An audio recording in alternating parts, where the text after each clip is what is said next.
মন্ত্রী টিঙ্কুরাইয়ের জন্মদিন উপলক্ষে কৈলাসহরে অনুষ্ঠিত হলো রক্তদান শিবির ও গরিবদের মধ্যে শীতবস্ত্র ও ফল মিষ্টি বিতরণ। রাজ্যের সমাজ শিক্ষা ও সমাজ কল্যাণ দপ্তরের মন্ত্রী টিঙ্কু রায়ের 50তম জন্মদিবস উপলক্ষে ভারতীয় জনতা যুব মোর্চা চণ্ডীপুর মণ্ডল কমিটির উদ্যোগে এক স্বেচ্ছায় রক্তদান শিবির অনুষ্ঠিত হয়।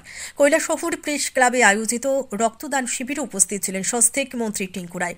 এছাড়া ছিলেন বিজেপি প্রদেশ কমিটির সদস্য বিমল কৌর, বিজেপি ঊনকোটি জেলা কমিটির সাধারণ সম্পাদক অরুণ সাহা, চণ্ডীপুর মণ্ডল যুব মোর্চা সভাপতি বাবলু দেব সহ অন্যান্যরা।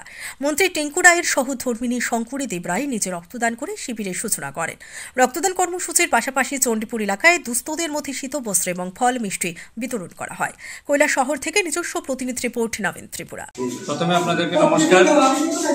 আজ আমাদের চণ্ডীপুর বিধানসভার সম্মানীয় বিধায়ক তথা রাজ্যের মাননীয় মন্ত্রী শ্রদ্ধেয় টিঙ্কু রায় মহোদয়ের 50তম জন্মদিন উপলক্ষে আজ আমরা চণ্ডীপুর মণ্ডল যুব মোর্চার উদ্যোগে প্রেস ক্লাবের মধ্যে একটি রক্তদান শিবিরের আয়োজন করি।